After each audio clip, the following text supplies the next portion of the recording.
Hey everybody, it's Scott Steen with winnersandwhiners.com coming to you with the Hump Day edition of Today in Sports Betting.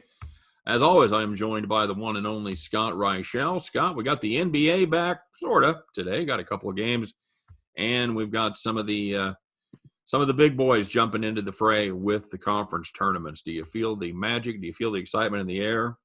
Something like that. I know that there are a lot of games to choose from, so if you are a picky sports bettor, you actually should be able to find something that you can end up watching today. You have college basketball games basically every single half hour.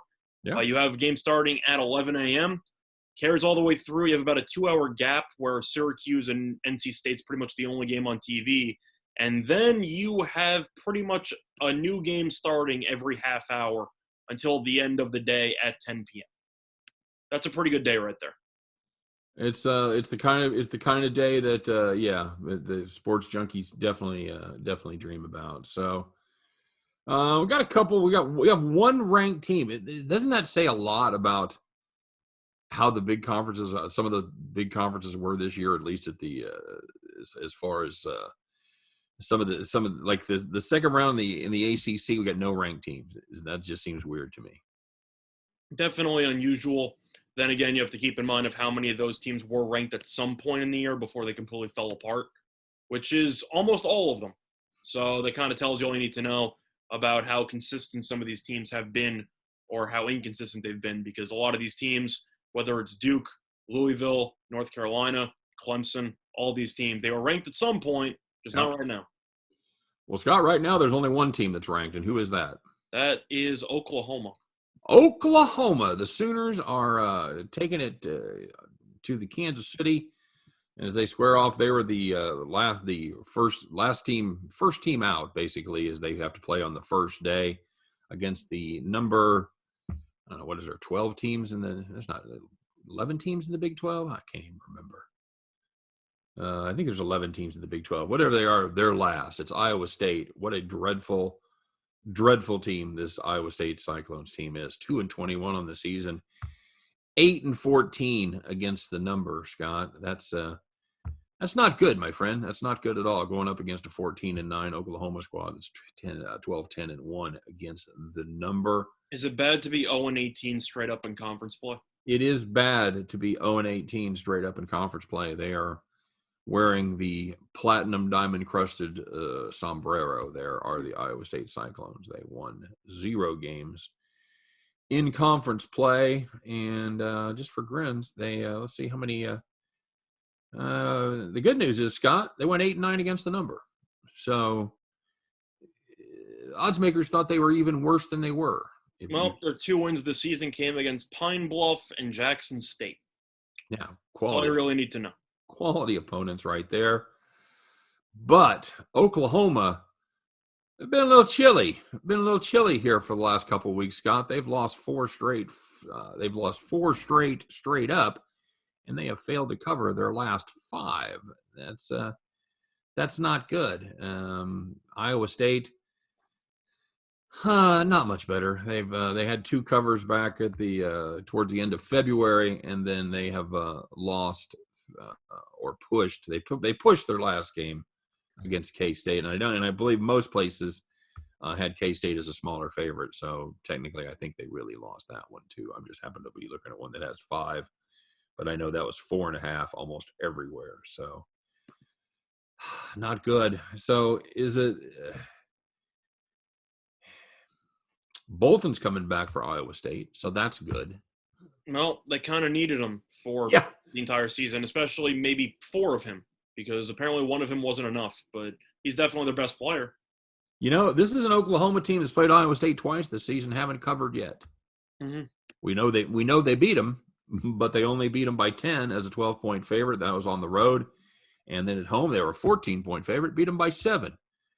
So does that turn around? One of these teams is going to have to win, and somebody's going to cash a ticket, Scott. Who's it going to be? If I really had to pick a side here. You do. Which I do. I would have to go with Oklahoma, but I'm not thrilled with it. Just the way that I'm looking at it, Oklahoma's on a losing streak. I do understand that. The Kansas State loss was definitely pathetic. But you look at the last couple of games this team played, this team's really been there against some ranked teams. Lost to Oklahoma State by 4 points twice, including one game in overtime, and played a ranked Texas team after that, lost by 4. Oklahoma's been right there. It's just unfortunate that a couple of tough opponents lined up back to back to end the season. Meanwhile, you look at Iowa State. This team has been awful. There's really no other way to put it. Whether they're playing good teams or bad teams, they're basically going to lose every time. I'd have to lean Oklahoma, but once again, this is one of those teams that I don't really want any part of either now or in the tournament. I think Oklahoma is probably going to be a one and done in an upset, whether it's a 6 seed or even a 7. I'm not picking them to win a game in my bracket. Would you? I'm not going to do it. I'd have to see the matchup, but I seriously doubt it unless they really show something in this Big 12 tournament that we haven't seen over the last 3 weeks. Just not good. This is a team, and we talk about it a lot. This is a team that kind of peaked at the wrong time. Mm-hmm. They were a very good team through from about the middle of January to the middle of February. Not when you want to peak as a college basketball program, Scott.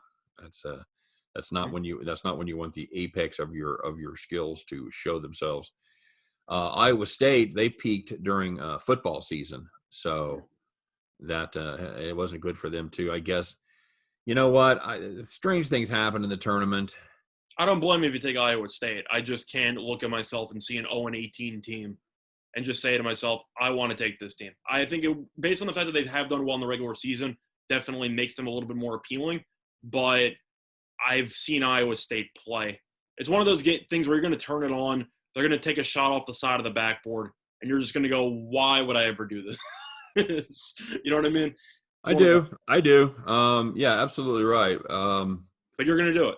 Yeah, I am. I'm going to take Iowa State and the what did we say they were getting, 60? They should be, but no, they're getting about 11 and a half. Got 11. All right. Yeah. Give me Iowa State in a reluctant play. How about Duke, Scott? Are they back finally? Is it time? They were in a must-win. Must-win against one of the worst teams in the entire country with all the injuries that Boston College had. Having said all that, I know I've been trolling Duke for a while. I'm actually taking Duke. They're currently minus 112 on DraftKings. I'll make that official. I do like Duke in this spot here. I know that Duke ended up losing to Louisville twice in the regular season. The last game ended up going to overtime. Both of those meetings actually came down to the wire. But Louisville has a pretty interesting schedule spot, which I'm not exactly thrilled with for this team. This team has played one game since February 28th. This team really just hasn't seen much action, mostly because a couple of games got canceled because of COVID.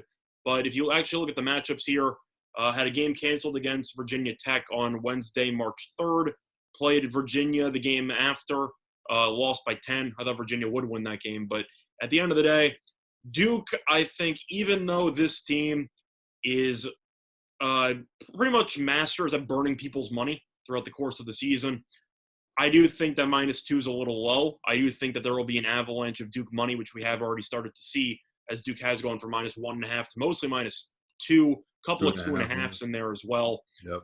But I'm going to take him at -2 at -112 on DraftKings because I do think Duke will get it done. I think this game will be close, but I do think that Duke might have benefited from playing yesterday while being able to rest all its starters basically in the last 10 minutes, while Louisville has not played a game since Saturday and has only played one game since February 28th. So for the spot, I like Duke. Just for grins, how has your rust theory been working out so far? The truth is I haven't really been keeping full tabs on it, but I'm assuming not that well. I don't think so. Well, we have what was the last one that you had the rust?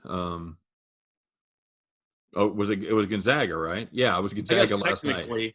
I mean, yeah. I didn't really – I said if you were going to play it, I'd parlay St. Mary's and the under, but I know St. Mary's can't score. So that was kind of the main logic there. I'm not surprised Gonzaga killed them. But, yeah, it's one of those situations where the games were close in the regular season, and I think you'd agree that based on the public perception of Duke, this line will probably close at around 3.5. Would you agree with that? Oh, yeah. So maybe. I'm going to get in early and get it at 2. Yeah, people saw that blowout over Boston College. They won by 35. How are they going to lose this game? But realistically, if I can get a game at 2, and I know realistically it's probably going to jump to 3.5, long term, that's a good play. So I'll take Duke. You know what? And you think that they played really good defense. If you looked at that score at Boston College, they really didn't. Boston College missed a lot of shots. They did. I know Louisville, though, did end up suffering an injury to a depth big man that they have he's only played 3 games this season, but Malik Williams definitely has some upside, 5.6 rebounds per game in just about 20 minutes of action. They still have some pretty solid big men with Williamson and with Withers, but I don't know. I think Duke's going to get it done. Okay. Reluctantly, because I don't like Duke at all, but I'll take Duke in this spot. And are they done after that, or are they going on a run that's going to end up putting them in the tournament? We'll see. We'll see what happens, but All right. I'll take it one game at a time, and it feels like it would be such a Duke win just to do just enough to squeak into a tournament they probably don't deserve to be into. I think you'd agree with that. Well, if they win the tournament, they deserve to be there. So they win the tournament. Yeah, I'm talking about just winning a game against Louisville. I think I think they'll win the game. Okay, very good. Do you have any thoughts on it? Yeah, I try not to get too excited over a victory over a very bad Boston College team, but I think it might have given them confidence, might have given them a little lift that they can actually go out there and play quality basketball for 40 minutes. Yeah, I'll take the team that has a lot to play for here. I think that's going to be Duke, and I'll take them minus that 2 points as well. What else you got? Anything else to get you excited? Well, I still got to make a play of the day video, so I'm still deciding what I'm going to do for that one. Looking at some other matchups here. I see North Carolina opened up at around -6 against Notre Dame. Totals around 149, 149.5 there. I don't know how much you want to factor in, but I feel like we have to talk about it just as a talking point. Do you have any thoughts on potential fatigue for teams playing back-to-backs? Because BYU didn't seem to care too much. Yeah, no, that didn't seem to matter too much to BYU, did it? Gonzaga also played yesterday, but they had an overtime game. But I'm saying when it comes to matchups where you have a team that has a bye or a double bye, and they're going up against a team that ended up playing yesterday, do you think that there's a serious edge there to those teams with the bye, or do you think it's a little bit overblown? Yeah, statistically there's a very good edge to the teams that are fresh. And I've got a trend. In fact, I don't, I'm treading lightly here because I used it on my premium play, but there is a great ACC trend as far as teams coming off a bye versus teams that have played if the spread is at a certain number. So yeah, I'm trying to hedge your answer there, but okay, yes, fair enough. I believe it's a factor because that's going to be the case in a lot of tournaments. You're going to see the same name of a team about 3 days in a row, and then you're going to see one team and go, "Oh yeah, that's right. They haven't played in like a week because they had 3 buys and a vacation in between." But at least it feels that way. So yeah, you're not going to see Baylor for a couple more days, but you're going to see a lot of Iowa State and a lot of Kansas State potentially. Yeah. You have any games that you want to talk about? Yeah, I don't. I'll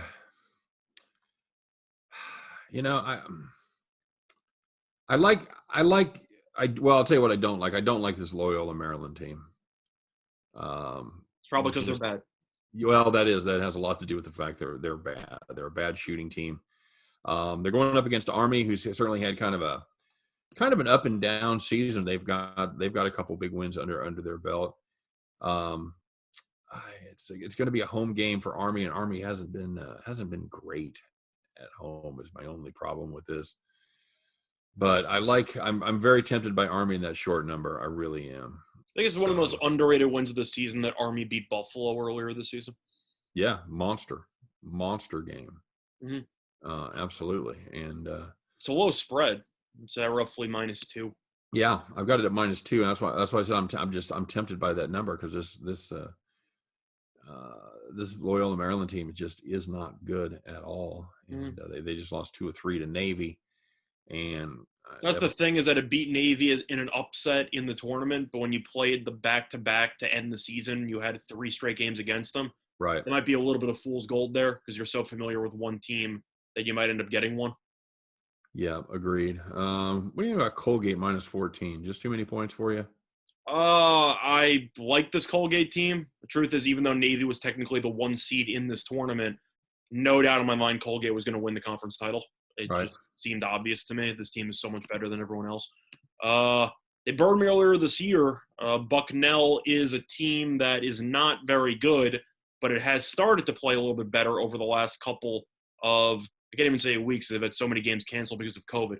But you get my point. Yeah. This team has looked a little bit better lately. Do I really want to lay that many points with Colgate? Probably not.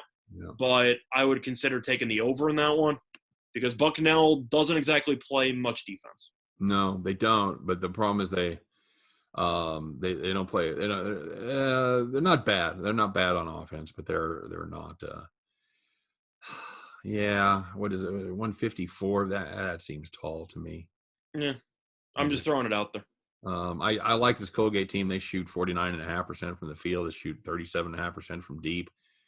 They play defense, man. 40% field goal, 26.2% 3-point. Hard to see where the points are going to come from Bucknell, but yeah, 14 could be a little tall there. But I'll take a lean on Colgate laying that number. I'm probably not going to have any full action on it, but that's just my thoughts on that. Other than that, though, looking at some other matchups here, I've seen a lot of money towards the over in the Nebraska-Penn State game. I had an under in the last meeting that they had, and I believe it went over with like 7 minutes left. So I'm not interested in that one, but I know the total has gone from 144 to 146.5. Mm-hmm. I'm assuming you agree that based on how these teams have played so far this season, you're kind of looking at an over or pass? Yes. Leaning much heavier to pass. Tell you one team I'm actually somewhat interested in. It's a team that burned me about a week ago or so. I like UTEP minus 3.5 against Florida Atlantic in that spot there. Mm-hmm. Florida Atlantic is getting 3.5, but it's won 4 in a row. You look at the teams that it played in those 4 games, the weakest teams in the entire conference. So I'm not really going to buy much into those wins. Meanwhile, UTEP is coming off of a very, very close game in which it probably should have beaten Kansas, led for most of the game, and then kind of fell apart down the stretch. Heartbreaker. But you're looking at Florida Atlantic. They beat Southern Mississippi twice and Middle Tennessee twice. You look at those 2 teams there. Southern Miss 4-13 in conference. They lost against Rice. They're out of the conference tournament. And they beat Middle Tennessee, who's 3-13 in conference play. And now you have to go up against a UTEP team that is actually decent at 8-8. Teams also won 4 of 5 with the one loss being against Kansas. This UTEP team seems to actually be capable of maybe being a dark horse to make a run in this conference. So yeah, they're not horrible, which is a weird thing to say about UTEP, but you think they're football automatically. Well, yeah, but they haven't been good in basketball for a while either. Correct, but just looking at this line here, I know that there has been some money on UTEP has gone from 2.5 to 3.5. It's also going to be taking place in Texas. We've talked about this before with the Conference USA tournament being in Texas. You have less travel, of course, for the Texas team than the Florida team. So I do think there is a chance Florida Atlantic might be a little bit, well, you know what I mean? A little bit maybe out of it. I don't want to say jet lag, but I think you get what I'm going with it. El Paso to Frisco isn't exactly a hop, skip, and a jump. Correct, but Texas is a big state, buddy. Correct, but we're comparing it to Florida. Okay. Just saying. Might be another 45 minutes by air from Florida. Maybe. I don't know. We'll see. Do you agree with UTEP, though? That team's actually not bad. UTEP or pass, yeah. Mm-hmm. I want no part of Florida Atlantic there at all.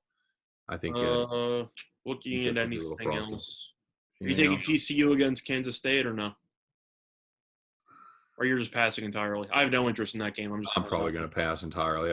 I probably would lean TCU, but it's one of those ones that I'm going to let my heart talk to me and just stay out of the way. Hopefully K-State can make a run. Okay. And one game I'm going to talk about as I'm scrolling through the card. I think I know what I'm doing for play today. So I'll talk about one game that almost made the cut but didn't for me. It's Marquette -3 against Georgetown. Simply put, Marquette I just think is the much better team.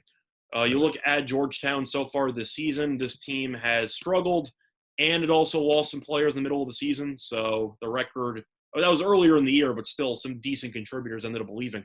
Meanwhile, Marquette has actually kind of found its groove over the last couple of games, which a lot of people haven't realized because Marquette is still basically a 500 team at 13-13. Right. Looking through the results here, beat Butler on the road. I know Butler's not a good team, but Butler at home's usually decent.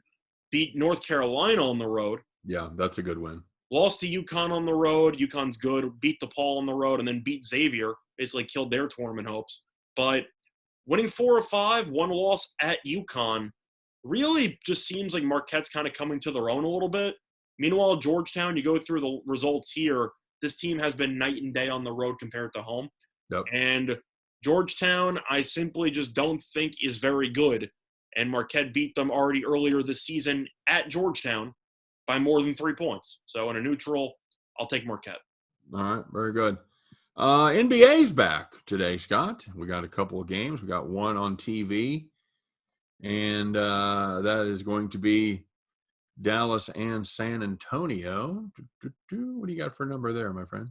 Well, looking at the spread here, Dallas is around a 4.5-point favorite. Opened up at 4, now it's at 4.5. Total has been flying, went from 219.5 to around 222. Yeah, I got it at it's even 222.5 in some spots right now. First game of the second half. This is a Dallas team that I think is, obviously is going to be better than San Antonio. The question is, do they play like it in this one? Well, Dallas, after struggling for most of the season, we were kind of waiting for them to pick it up, and they answered because Dallas was below 500 for much of the first half of the season, and now it's 2 games over. Been playing well. San Antonio, though, might be, I don't want to say the most underrated team in the league. Are they like the least talked about team that's over 500 in the entire league? Yeah, I would think so. Because this team is actually in first place, 18-14. Yep.